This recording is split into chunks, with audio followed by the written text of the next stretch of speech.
Hello everyone, welcome to another video in the series on mastering data structures and algorithms. In our previous video, we discussed about the arrays. As our first data structure, we talked about the creation of an array and inserting values into the array. In the previous video, we discussed algorithms relating to the insertion of values into the array, where we discussed three cases. Case number one pertained to inserting values at the end of the array. That was a pretty simple and straightforward case. Cases 2 and 3 were a slightly complicated cases. Case 2 required searching for the exact position into the array so that the array is in sorted order. And case number 3, the explicit position was given where the element needs to be inserted into the array.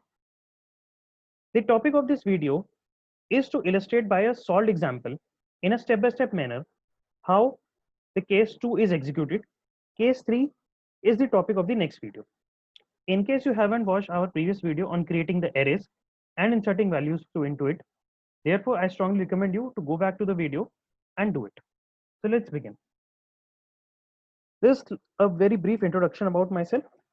I'm Dr. Prashant K. Gupta. There's a link to my website. You can visit my website and you can have a look about my teaching experience, my all other qualities, my publications, my patents, the webinars that I have delivered onto this website. I'm a researcher and teaching is also my passion.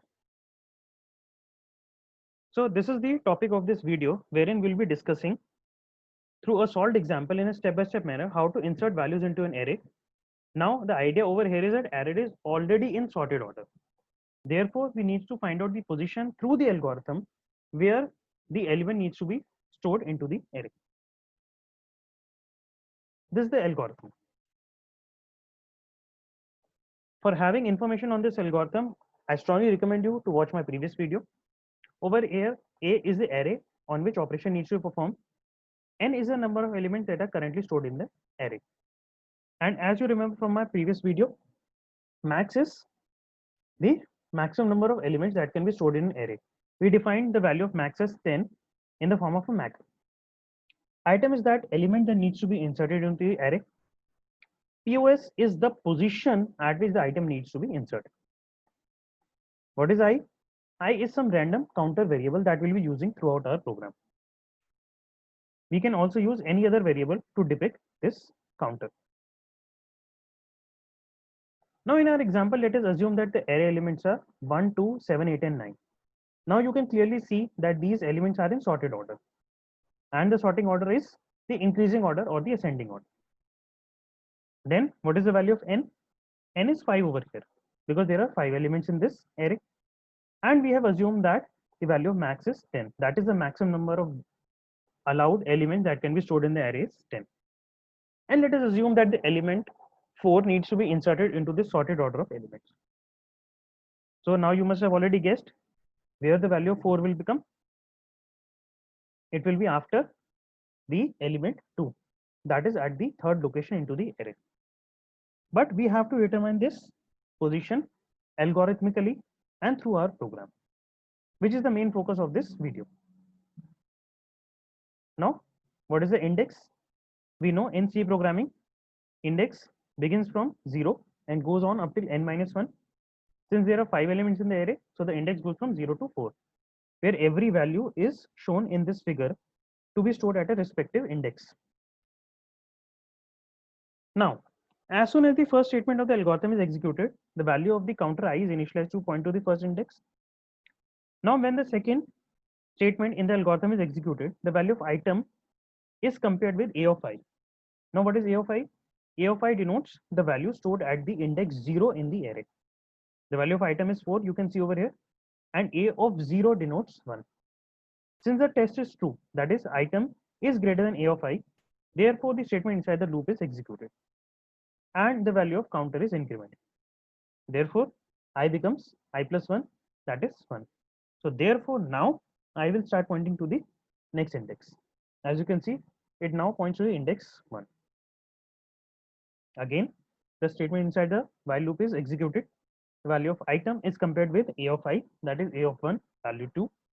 Test is true. Statement again inside the loop is executed, and therefore I is incremented again.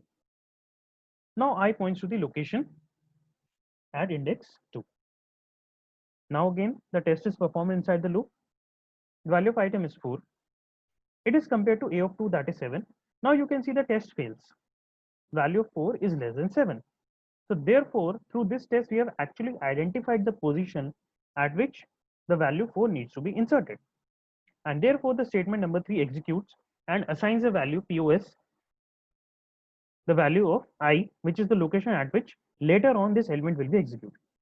However, as you can see, we cannot directly insert 4 into this location because the value of 7 will be lost. We need to make space for inserting this value of 4 into this array. How is this space made? Through the successive steps. Let us see how. Now, in step number 4, the value of I is set to n minus 1. That is the last location. So, n is 5, therefore, the value of I becomes n minus 1, that is 4. And the value of POS is 2 from our previous step. Now, the test in loop number 5 is executed. Value of POS is 2. The value of I is 4. Now, that is compared with POS, that is 2. Since this is true, therefore, the values inside the loop are executed. Therefore, a of I plus 1 is assigned the value of a of I. Currently, the value of I is 4. Therefore, at location 5, we are inserting the value of a of 4, or rather assigning. Therefore, it will be a copy operation. Therefore, a of I gets the value of a of 4, that is 9, and I is decremented. However, what is the result of assigning the statement a of 5 equals to 9? It is this. Now you can see the array size is increased by one element. Now in the next step, you can see now the value of I is shifted to 3. Now POS again 2. Now the value of I, that is 3, is greater than POS. Therefore again the statement inside the while loop are executed. What happens now? A of I plus 1 is assigned the value of a of I. Therefore a of 4 gets the value of a of 3, and the value of location a of 4, that is 8, is copied into the successive cell, and the value of I is decremented. So now you can see the value of I becomes 2, it points to one location next, and the value of A actually got copied into the higher location. Now again the value of I, that is 2, is compared to POS, it is equal. Now you can see the test over here in the statement, that is greater than equal to. So since again the test is true, therefore the statement inside the while loop are executed, and the value of a of 3 is assigned the value of a of 2. Therefore a of 3 becomes 7 and I is decremented. Now you can see again the 7 got copied into the location number 3 as well. Now again the value of I, that is 1. Now this is less than POS. Therefore what happens? The test fails. Therefore the statement inside the loop are not executed. Now A, P of A is assigned the value of item. Therefore A of 2 is now assigned the value 4.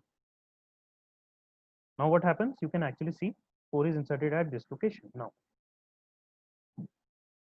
And when the statement number 7 is executed, what happens? Now the array size is increased by 1. Therefore, now the value of n becomes 6, the number of elements stored in the array. Index will, however, again be from 0 to 5. Therefore, what will the final array? Have you guessed it? Yes, that's right. It is 1, 2, 4, 7, 8, 9. So thank you all for watching this video, and don't forget to subscribe to our channel for more and more goodies that will come in.